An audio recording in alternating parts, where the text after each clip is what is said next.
Supreme செய்திகளுக்காக இரா செல்வமணி. இன்றைய முதன்மை செய்திகள். காற்றழுத்த தாழ்வு நிலையை ஒட்டி கனமழையை எதிர்கொள்ள பொதுமக்கள் உதவிக்காக பேரிடர் மேலாண்மை துறை சார்பில் கட்டணமில்லா புகார் எண் அறிவிக்கப்பட்டுள்ளது. இந்திய அரசியலமைப்பு தினத்தை ஒட்டி முதலமைச்சர் ரங்கசாமி தலைமையில் உறுதிமொழி ஏற்பு நிகழ்ச்சி நடைபெற்றது. தன்னுடன் வாழாமல் பிரிந்து சென்ற மனைவியின் அந்தரங்க வீடியோ மற்றும் புகைப்படங்களை சமூக வலைதளங்களில் பரப்பிய இரண்டாவது கணவரை சைபர் கிரைம் போலீசார் கைது செய்தனர். இனி விரிவான செய்திகள்.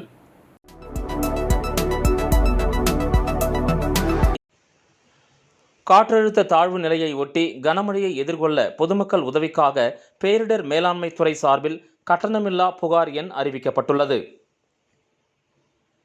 புதுச்சேரி மாவட்ட ஆட்சியர் குலோத்துங்கன் வெளியிட்டுள்ள செய்திக்குறிப்பில், வங்கக்கடலில் உருவாகியுள்ள காற்றழுத்த தாழ்வு நிலை காரணமாக புதுச்சேரியில் வரும் 29ஆம் தேதி வரை கனமழை பெய்யக்கூடும் என வானிலை ஆய்வு மையம் தெரிவித்துள்ளது. அதை எதிர்கொள்ள மேலாண்மை துறையில் 112 மற்றும் 1077 ஆகிய உதவி எண்கள் மூலம் தொடர்பு கொண்டு பொதுமக்கள் புகார் தெரிவிக்கலாம்.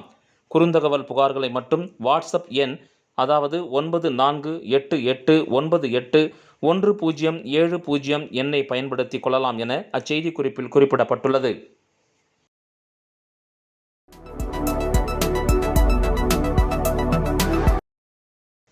இந்திய அரசியலமைப்பு தினத்தை ஒட்டி முதலமைச்சர் ரங்கசாமி தலைமையில் உறுதிமொழி ஏற்பு நிகழ்ச்சி நடைபெற்றது. இந்திய அரசியலமைப்பை ஏற்றுக்கொண்டதை நினைவு கூறும் வகையில் ஆண்டுதோறும் நவம்பர் மாதம் 26ஆம் நாள் இந்திய அரசியலமைப்பு நாளாக கடைபிடிக்கப்பட்டு வருகிறது.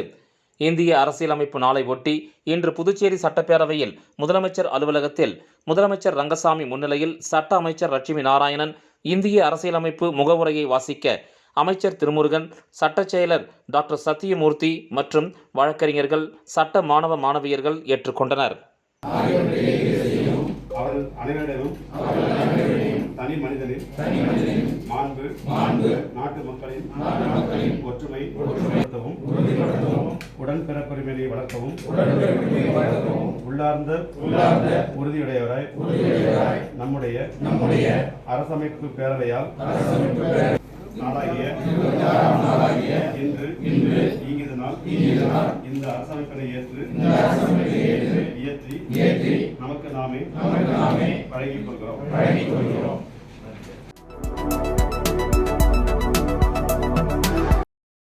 தன்னுடன் வாழாமல் பிரிந்து சென்ற மனைவியின் அந்தரங்க வீடியோ மற்றும் புகைப்படங்களை சமூக வலைதளங்களில் பரப்பிய இரண்டாவது கணவரை சைபர் கிரைம் போலீசார் கைது செய்தனர். வில்லியனூர் பகுதியைச் சேர்ந்த பெண் ஒருவர் 3 நாட்களுக்கு முன்பு தனது அந்தரங்க போட்டோக்கள் மற்றும் வீடியோக்களை இன்ஸ்டாகிராம், வாட்ஸ்அப் மூலம் தனது உறவினர்களுக்கும் தமக்கும் அனுப்பி தான் சொல்லும் இடத்திற்கு தனிமையில் வர வேண்டும் என மிரட்டுவதாக சைபர் கிரைம் போலீசில் புகார் அளித்தார். ஆபாச வீடியோக்களை வெளியிட்ட காஞ்சிபுரத்தைச் சேர்ந்த பாண்டியன் என்பவரை கைது செய்து போலீசார் விசாரணை நடத்தினர். தொடர் விசாரணையில் பாண்டியன் அந்த பெண்ணின் இரண்டாவது கணவர். அவர் பல பெண்களுடன் தொடர்பில் இருந்ததால் அவர் பிரிந்தார். தன்னுடன் சேர்ந்து வாழ வேண்டும், இல்லாவிட்டால் அசிங்கப்படுத்துவேன் என ஆபாச வீடியோக்களை அந்த பெண்ணின் உறவினர்களுக்கு அனுப்பியது தெரிய வந்தது. இதைத் தொடர்ந்து இன்ஸ்பெக்டர்கள் தியாகராஜன், கீர்த்தி தலைமையிலான போலீசார் பாண்டியனை கைது செய்து ஆபாச படங்கள் அனுப்ப பயன்படுத்திய மொபைல் போனை பறிமுதல் செய்து பாண்டியனை நீதிமன்றத்தில் ஆஜர்படுத்தி சிறையில் அடைத்தனர்.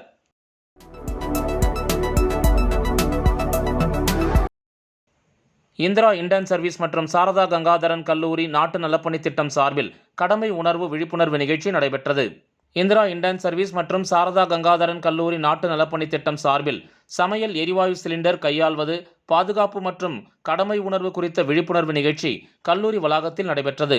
இந்த நிகழ்ச்சியில் கல்லூரி முதல்வர் பாபு மற்றும் புதுச்சேரி இந்தியன் ஆயில் எல்பிஜி உதவி மேலாளர் சம்பத்குமார் ரெட்டி, இந்துஸ்தான் பெட்ரோலியம் கள அதிகாரி சசிவரதன் நாயக் ஆகியோர் தலைமை தாங்கினர். இந்திரா இண்டர்ன் சர்வீஸ் பரசுராமன், குடிமைப்பொருள் நுகர்வோர் விவகாரங்கள் துறை இணை இயக்குனர் தயாளன், NSS அதிகாரி சதீஷ்குமார், விரிவுரையாளர் திருமதி மகேஸ்வரி, உழவர்கரை மகளிர் ஒருங்கிணைப்பாளர் திருமதி திலகவதி நிகழ்ச்சியில் மாணவிகளுக்கு எல்பிஜி பாதுகாப்பு பற்றி விளக்கினார். தொடர்ந்து இதுகுறித்த விழிப்புணர்வு நாடகமும் நடைபெற்றது. இவ்விழாவிற்கான ஏற்பாடுகளை கல்லூரியின் NSS அதிகாரிகள் செய்திருந்தனர். இதில் 200க்கும் மேற்பட்ட மாணவிகள் பங்கு பெற்று பயனடைந்தனர். கிராமத்துல இந்த அடுப்பு எரிச்சியே பழக்கமாகி போச்சு. ஆ. இந்த வேற செத்த எருமுட்டை இப்படி எரிச்சு ஆ. முகம் கொஞ்சம் அள்ளி போச்சு போல உள்ள. நான் எந்த காலத்துல இருக்கிறீங்க? ஏன்பா 2024 இன்னுமா விறகு அடுப்புலயே குந்திக்கிறீங்க? அந்த காலத்துல இருந்தே இது பழக்கமாகி போச்சு. நம்ம என்ன பண்றது? நம்ம போனோமா கொல்லியில போயிட்டு 4 விறகு பொறுக்கணுமா, அடுப்பு பத்த வச்சோமா, சமைச்சோமான்னு அப்படியே போது ஓடிக்கிட்டே இருக்கு. இப்ப கேஸ் வந்துடுச்சு, ஆ. ரொம்ப பாதுகாப்பா இருக்குண்ணா. அது? ஆ. கேஸா? Classic Club, Mrs.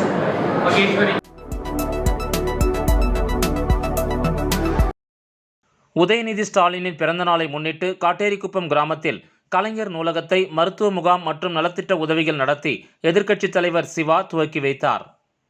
தமிழ்நாடு துணை முதலமைச்சர் திமுக இளைஞரணி செயலாளருமான உதயநிதி ஸ்டாலினின் 47வது பிறந்தநாளை முன்னிட்டு மாநில இளைஞரணி துணை அமைப்பாளர்கள் டாக்டர் நிதிஷ், அகிலன் ஆகியோர் ஏற்பாட்டில் மண்ணாடிப்பட்டு தொகுதிக்கு உட்பட்ட காட்டேரிக்குப்பம் கிராமத்தில் கலைஞர் நூற்றாண்டு நூலகம் திறப்பு விழா, கழக கொடியேற்றி பொதுமக்களுக்கு இனிப்பு வழங்கும் விழா, பல்நோக்கு மருத்துவ முகாம் மற்றும் ஏழை எளியோருக்கு நலத்திட்ட உதவிகள் வழங்கும் விழா நடைபெற்றது. இந்த விழாவிற்கு வருகை புரிந்தவர்களை மாநில இளைஞரணி அமைப்பாளர் சம்பத் எம்எல்ஏ வரவேற்று பேசினார். மாநில துணை அமைப்பாளர் குமார் முன்னிலை வகித்தார். மாநில கழக அமைப்பாளர் சட்டமன்ற எதிர்க்கட்சித் தலைவர் சிவா விழாவிற்கு தலைமை வகித்து கலைஞர் நூற்றாண்டு நூலகத்தை திறந்து வைத்தார். அதனைத் தொடர்ந்து கழக கொடியேற்றி வைத்து பொதுமக்களுக்கு நலத்திட்ட உதவிகள், மொழிப்போர் தியாகிகள் கௌரவிப்பு மற்றும் தெருவோர வியாபாரிகளுக்கு தட்டு வண்டிகள் வழங்கினார். அதனைத் தொடர்ந்து நடைபெற்ற பல்நோக்கு இலவச மருத்துவ முகாமை துவக்கி வைத்தார். மணக்குள விநாயகா மருத்துவமனையைச் சேர்ந்த மருத்துவக் குழுவினர் நடத்திய இலவச மருத்துவ முகாமில் 300க்கும் மேற்பட்ட பொதுமக்கள் பங்கேற்று பயன்பெற்றனர். இந்த விழாவை மாநில இளைஞரணி துணை அமைப்பாளர்கள் முகிலன், உத்தமன், ரெமி எட்வின், தாமரைக்கண்ணன், தமிழ்பிரியன், கிருபாசங்கர், பஜுலுதீன், சந்துரு, மாநில துணை அமைப்பாளர்கள் சிவா, ரமேஷ், ராமு உள்ளிட்ட பலர் முன்னின்று செய்திருந்தனர். இந்த விழாவில் அவைத்தலைவர் SP சிவக்குமார், மாநில துணை அமைப்பாளர் அனிபால் கென்னடி எம்எல்ஏ, பொருளாளர் செந்தில்குமார் எம்எல்ஏ ஆகியோர் வாழ்த்துரை வழங்கினர். இதில் தலைமை செயற்குழு உறுப்பினர்கள், பொதுக்குழு உறுப்பினர்கள், தொகுதி செயலாளர்கள், அணிகளின் அமைப்பாளர்கள் உள்ளிட்ட பலர் கலந்து கொண்டனர்.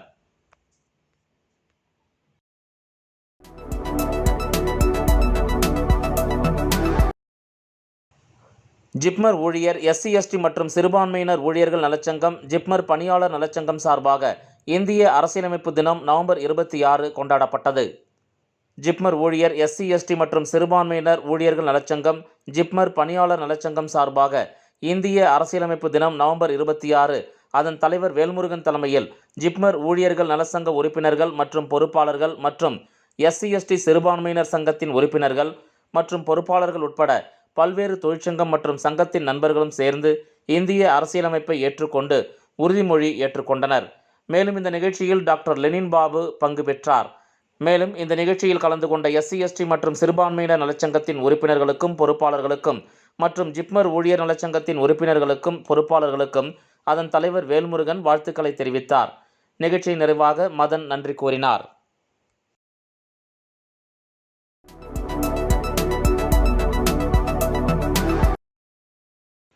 புதுச்சேரியில் கடல் சீற்றமாக காணப்படுவதால் கடற்கரைக்கு வரும் பொதுமக்கள் மற்றும் சுற்றுலா பயணிகள் கடலில் இறங்கி குளிக்க தடை விதிக்கப்பட்டுள்ளது.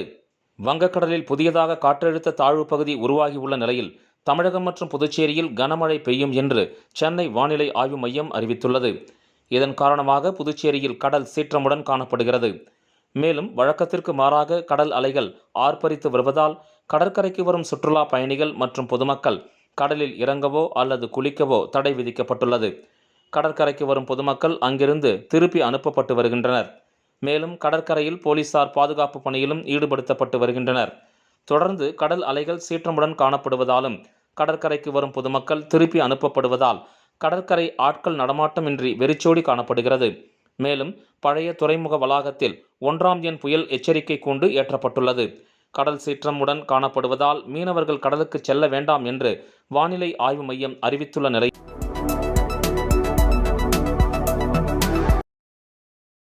நியமன MLAக்கள் விஷயத்தில் தெளிவான வழிகாட்டுதல்களை வழங்கியுள்ள நிர்வாக சீர்திருத்தத்துறை சுற்றறிக்கை வாயிலாக அதிகாரிகளை எச்சரித்துள்ளது. நியமன MLAக்களை அதிகாரிகள் சரிசமமாக நடத்துவதில்லை, பொது விழாக்களுக்கு அவர்களை கூப்பிடுவதில்லை என குற்றச்சாட்டு எழுந்தது. அண்மையில் முதலியார்பேட்டை தொகுதியில் நடக்கும் விழாக்களில் தன்னை கூப்பிடுவதில்லை என அசோக் பாபு MLA சபாநாயகர் செல்வத்திடம் உரிமை மீறல் பிரச்சனையை எழுப்பியிருந்தார். இது தொடர்பாக நிர்வாக சீர்திருத்தத்துறை செயலர் கண்ணன் பிறப்பித்துள்ள உத்தரவில் ஒரு குறிப்பிட்ட தொகுதியில் வசிக்கும் சட்டசபையால் பரிந்துரைக்கப்பட்ட நியமன எம்எல்ஏக்கள், தொகுதியின் தேர்ந்தெடுக்கப்பட்ட எம்எல்ஏக்கள் அத்தகைய தொகுதி தொடர்பான அரசாங்க அலுவலகங்கள் ஏற்பாடு செய்துள்ள அதிகாரப்பூர்வ பொது நிகழ்ச்சிகளுக்கு தவறாமல் அழைக்கப்பட வேண்டும் என்று அறிவுறுத்தப்படுகிறது. விழா தொடர்பாக சம்பந்தப்பட்ட நியமன எம்எல்ஏக்களுக்கு முன்கூட்டியே தெரிவிக்கப்பட வேண்டும். இது தொடர்பாக எந்தவொரு விதி மீறலும் தீவிரமாக பார்க்கப்படும். சம்பந்தப்பட்ட அதிகாரி மீது தகுந்த நடவடிக்கை எடுக்கப்படும் என கடுமையாக எச்சரிக்கை செய்யப்பட்டுள்ளது.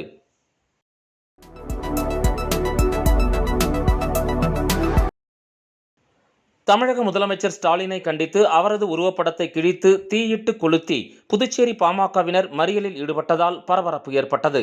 பாட்டாளி மக்கள் கட்சி நிறுவனர் ராமதாசுக்கு வேறு வேலை இல்லாமல் தினமும் ஏதாவது அறிக்கை வெளியிட்டுக் கொண்டிருப்பார் என்றும் அதற்கு பதில் சொல்ல வேண்டிய அவசியமே இல்லை என முதலமைச்சர் ஸ்டாலின் கூறியிருந்த கருத்துக்கு அக்கட்சியினர் மத்தியில் கண்டனங்கள் கிளம்பியுள்ளது. இந்த நிலையில் பாமக நிறுவனர் மருத்துவர் ராமதாஸ் பற்றி அவமரியாதையாக பேசிய தமிழக முதலமைச்சர் ஸ்டாலினை கண்டித்து புதுச்சேரியில் பாமகவினர் மாநில அமைப்பாளர் கணபதி தலைமையில் கருப்பு கொடி ஏந்தி புதுச்சேரி ராஜீவ்காந்தி சிலை அருகே சாலை மறியலில் ஈடுபட்டனர். அப்போது அவர்கள் ஸ்டாலினின் உருவப்படத்தை கிழித்து எரிந்தும் தீயிட்டு கொளுத்தியும் தங்களின் எதிர்ப்பை தெரிவித்து கோஷங்களை எழுப்பினர். இதில் பாட்டாளி மக்கள் கட்சி நிர்வாகிகள், தொண்டர்கள் மற்றும் மகளிர் அணியினர் உட்பட ஏராளமானோர் கலந்து கொண்டனர். மருத்துவர் ராமதாஸ் அவர்களிடம் தமிழக முதலமைச்சர் ஸ்டாலின் மன்னிப்பு கேள் என்று கோஷங்களை எழுப்பினர். அரை மணி நேரம் ஈடுபட்ட சாலை மறியல் போராட்டத்தை அடுத்து காவல்துறை அறிவுறுத்தியதை தொடர்ந்து போராட்டத்தை கைவிட்டு கலைந்து சென்றனர்.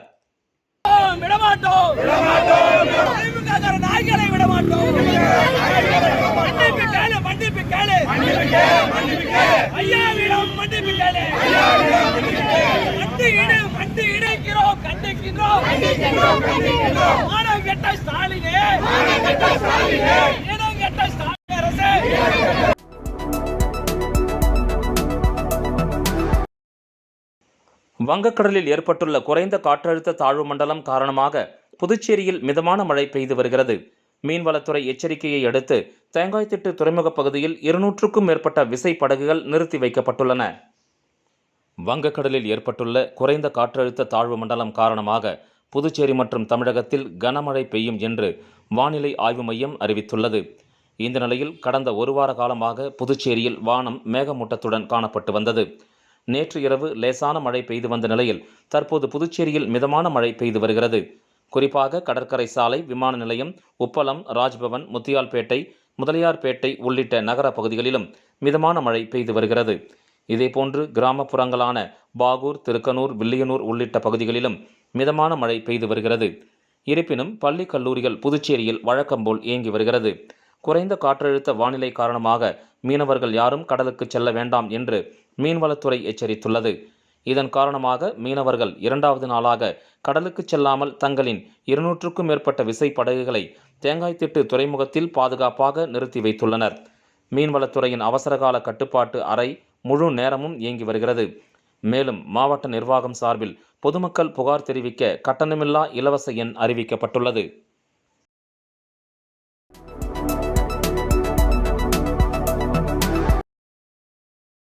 புதுச்சேரியில் 10 வயது சிறுமி பாலியல் பலாத்கார வழக்கில் கூலி தொழிலாளிக்கு 20 ஆண்டுகள் சிறை தண்டனை விதித்து போக்சோ நீதிமன்றம் பரபரப்பு தீர்ப்பை வழங்கியுள்ளது. புதுச்சேரி பிரியதர்ஷினி நகர் கேடி தோட்டம் பகுதியைச் சேர்ந்தவர் அந்தோனி என்ற குருராஜ்.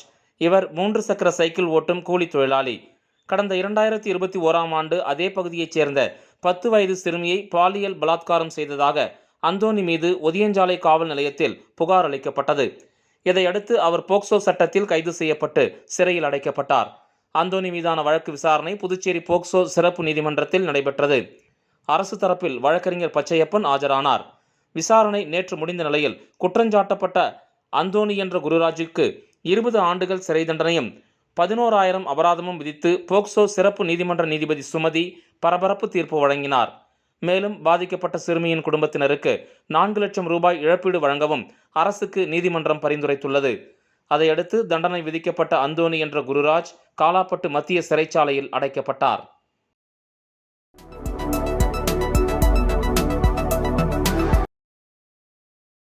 MBBS சேர்க்கையில் NRI ஒதுக்கீட்டில் சீட் பெற போலி தூதரக ஆவணங்கள் சமர்ப்பித்த வழக்கில் மேலும் 31 பேர் சேர்க்கப்பட்டனர்.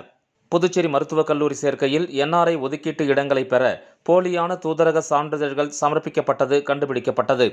44 மாணவர்களுக்கு ஒதுக்கப்பட்ட மருத்துவ இடங்கள் ரத்து செய்து லாஸ்பேட்டை காவல் நிலையத்தில் சென்டாக் புகார் அளித்தது.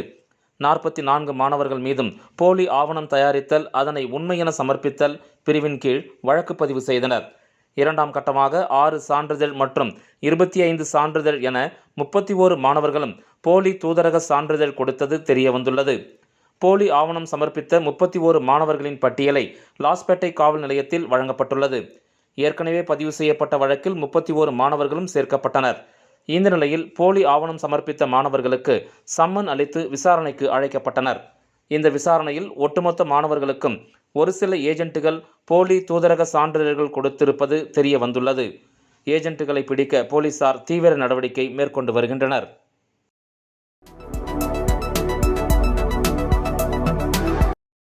புதுச்சேரி சுனாமி குடியிருப்பு பகுதியில் கடந்த 2 மாதமாக பொதுமக்கள் பயன்படுத்தி வரும் குடிநீரில் புழு இருப்பதாக அப்பகுதி மக்கள் நியாயம் கேட்டு வெளியிட்டுள்ள வீடியோ வைரலாகி வருகிறது. புதுச்சேரி காலாப்பட்டு சுனாமி குடியிருப்பு பகுதியில் சுமார் 1400 குடும்பங்கள் வசித்து வருகின்றனர். இங்குள்ள மக்களுக்கு குடிநீர் தேவைக்காக உழவர்கரை நகராட்சி சார்பில் 2 நீர்த்தேக்க மேல்நிலை தொட்டி வழியாக குடிநீர் விநியோகம் செய்யப்பட்டு வருகிறது. இவ்வாறு வீடுகளுக்கு வழங்கப்படும் குடிநீரில் கடந்த சில மாதங்களாக துர்நாற்றத்துடன் வெள்ளை நிற செந்நிற புழுக்கள் அதிக அளவில் இருந்து வருகிறது. இந்த குடிநீரை பெரும்பாலான குடும்பங்கள் குடிப்பதற்கு பயன்படுத்தி வருகின்றனர். தற்போது குடியிருப்பு பகுதியில் குழந்தைகளுக்கு காய்ச்சல், வயிற்றுப்போக்கு, சளி போன்ற உபாதைகள் ஏற்படுவதாக பெரிய காலாப்பட்டு பகுதியில் வசிக்கும் அனைவரது வீட்டு குடிநீரிலும் புழுக்களுடன் குடிநீர் வருவதாக பொதுமக்கள் புகார் அளித்துள்ளனர். மேலும் இதுகுறித்து நகராட்சி மற்றும் ஊர் கிராம பஞ்சாயத்துக்கும் புகார் அளித்தும் இதுவரை எந்தவித நடவடிக்கையும் எடுக்கவில்லை. மேலும் இந்த குடிநீரை குடித்துவிட்டு தங்கள் உயிரோடு இருக்க வேண்டுமா அல்லது சாக வேண்டுமா என்று பொதுமக்கள் நியாயம் கேட்டு வெளியிட்டுள்ள வீடியோ தற்போது இணையதளத்தில் வைரலாகி வருகிறது. இதை குடிக்கிறதா சாகிறதா? நாங்கள் ஏற்கனவே ஊறப்பட்ட வியாதி, உருள தண்ணியே சுத்தம் பண்ண மாட்டோங்க. ஒரே டேங்க் அழுக்கு, அதில் ஊறப்பட்ட புழு வாழ்றதா இருக்கிறதா இந்த குவார்டர்ஸில். அதுக்கு கீழே இருந்து வீடு கட்டி கொடுத்தாலும் நிம்மதியாக வாழ்ந்துருப்போம். நாங்கள் மேலே கொடுத்து தண்ணின்னு ஒன்று விட்றோங்க, அது சாகத்தான் போகிறோங்க. நாங்கள் பெரிய காலாப்பட்டு மீனவர் பகுதி சுனாமி குவார்டர்ஸில் இருக்கிற தண்ணி டேங்கில் இருக்கிற புழு. இதை பல முறை சொல்லியும் க்ளீன் பண்ணுறேன்றாங்க. இன்றைக்கி வரைக்கும் அதில் டேங்கில் இந்த மாதிரி புழுக்கள் வந்துக்கிட்டு தான் இருக்குது. இதில் தண்ணி வரி கேட்குறாங்க. இந்த மாதிரி தண்ணியை குடிக்கிறதுக்காக நாங்கள் தண்ணி வரி கொடுக்க முடியும்? காலாப்பட்டு பஞ்சாயத்துக்கிட்டையும் சொன்னோம். அவங்களும் இது வரைக்கும் என்ன முடிவு எடுத்தாங்கன்னு தெரியல. பல முறை நாங்கள் சொல்லிட்டோம். 2 டேஸுக்கு ஒரு முறை எப்படியாவது இந்த புழுக்கள் வந்து போகுது. இந்த மாதிரி தண்ணி எப்படி நாங்கள் யூஸ் பண்ணுறது? இது எப்படி ஃபஸ்ட்டு குடிக்க முடியும்? இதுக்கு தண்ணி வரி வேறு கவர்மெண்ட்லேருந்து கேட்குறாங்க.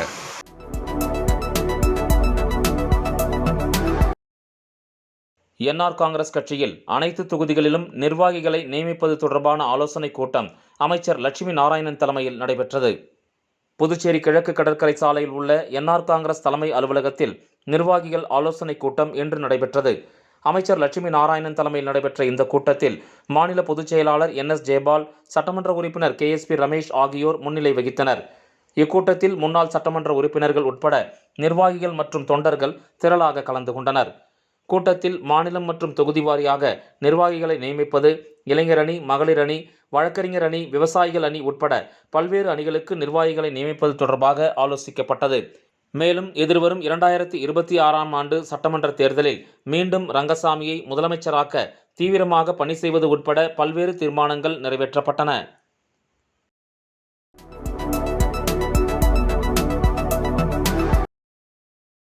இந்திய அரசியலமைப்பு நாளை ஒட்டி ஆதிதிராவிடர் நலத்துறையில் துறை செயலர் முத்தம்மா, இயக்குனர் இளங்கோவன் தலைமையில் அதிகாரிகள் அம்பேத்கர் திருவுருவப் படத்திற்கு மலர் தூவி மரியாதை செலுத்தினர்.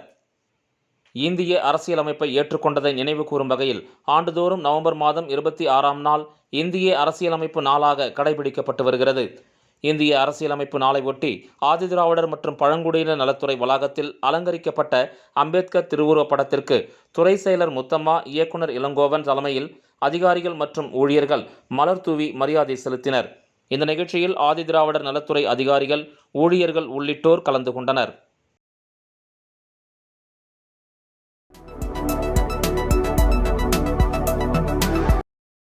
புதுச்சேரியில் சினிமா படப்பிடிப்பிற்கான கட்டணத்தை குறைத்த முதலமைச்சர் ரங்கசாமியை நடிகர் பார்த்திபன் நேரில் சந்தித்து நன்றி தெரிவித்தார்.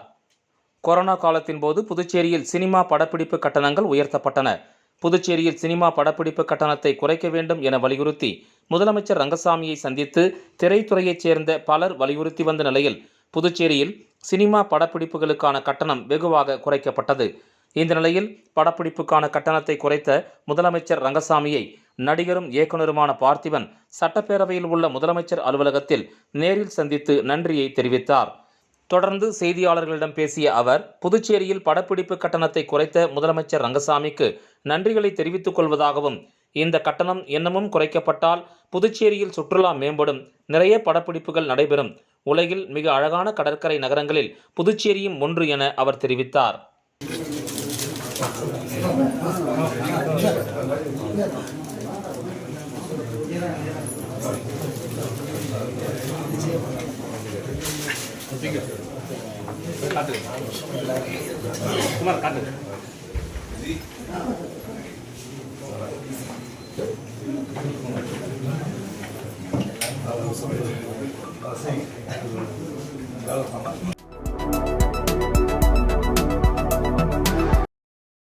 தமிழகத்தின் அனைத்து டெல்டா மாவட்டங்களையும் பாதுகாக்கப்பட்ட வேளாண் பகுதிகளாக அறிவித்து சட்டமன்றத்தில் சட்டம் இயற்றி விவசாயிகள் மற்றும் விவசாய நிலங்களை பாதுகாத்தவர் கழக பொதுச் செயலாளர் எடப்பாடி மட்டுமே என அதிமுக மாநில செயலாளர் அன்பழகன் தெரிவித்துள்ளார். புதுச்சேரி அதிமுக தலைமை அலுவலகத்தில் செய்தியாளர்களை சந்தித்த மாநில செயலாளர் அன்பழகன், மத்திய அரசிடமிருந்து மாநில உரிமைகளை பெறுவதிலும் மாநில சீர்கேடுகளை தடுத்து நிறுத்துவதிலும் புதுச்சேரி அரசு முழுமையாக தவறி உள்ளது. மாநில அந்தஸ்து சம்பந்தமான சட்டமன்ற தீர்மானத்தை முழுமையாக கிடப்பில் போட்டுவிட்டார்கள். நாடு முழுவதும் 16வது நிதிக்குழு மத்திய அரசால் அமைக்கப்பட்டுள்ள நிலையில் புதுச்சேரி யூனியன் பிரதேசத்தை மத்திய நிதிக்குழுவில் சேர்ப்பதற்கான உரிய நடவடிக்கையை துணைநிலை ஆளுநர் உடனடியாக எடுக்க வேண்டும். துணைநிலை ஆளுநர், முதலமைச்சர், சபாநாயகர் ஆகிய மூவரும் டெல்லி சென்று பிரதமர், உள்துறை அமைச்சர் மற்றும் மத்திய நிதி அமைச்சரை நேரில் சந்தித்து மத்திய நிதிக்குழுவில் புதுச்சேரி மாநிலத்தை உடனடியாக சேர்க்க உரிய நடவடிக்கையை மேற்கொள்ள வேண்டும் என கூறினார். மேலும் தமிழகத்தில் அனைத்து டெல்டா மாவட்டங்களையும் பாதுகாக்கப்பட்ட வேளாண் பகுதிகளாக அறிவித்து சட்டமன்றத்தில் சட்டம் இயற்றி விவசாயிகள் மற்றும் விவசாய நிலங்களை பாதுகாத்தவர் கழக பொதுச் செயலாளர் எடப்பாடி பழனிசாமி மட்டுமே என்றும் அவரை பற்றி விமர்சிக்க திமுகவிற்கு தகுதி இல்லை என்றார் அன்பழகன்.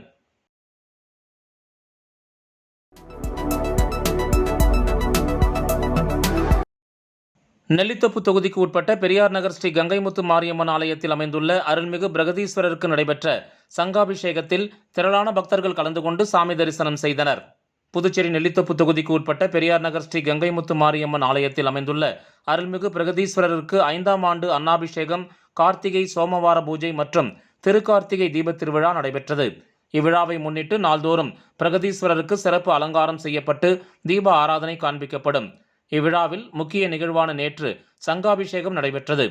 இதனை ஒட்டி சுவாமிக்கு பால், தயிர் உட்பட பல்வேறு திரவியங்களால் சிறப்பு அபிஷேகம் செய்யப்பட்டது. இதில் திரளான பக்தர்கள் கலந்து கொண்டு சாமி தரிசனம் செய்தனர். இந்த நிகழ்ச்சிக்கான ஏற்பாடுகளை கோயில் அறங்காவல் குழுவினர் சிறப்பாக செய்திருந்தனர். மீண்டும் முதன்மை செய்திகள். காற்றழுத்த தாழ்வு நிலையை ஒட்டி கனமழையை எதிர்கொள்ள பொதுமக்கள் உதவிக்காக பேரிடர் மேலாண்மை துறை சார்பில் கட்டணமில்லா புகார் எண் அறிவிக்கப்பட்டுள்ளது. இந்திய அரசியலமைப்பு தினத்தை ஒட்டி முதலமைச்சர் ரங்கசாமி தலைமையில் உறுதிமொழி ஏற்பு நிகழ்ச்சி நடைபெற்றது.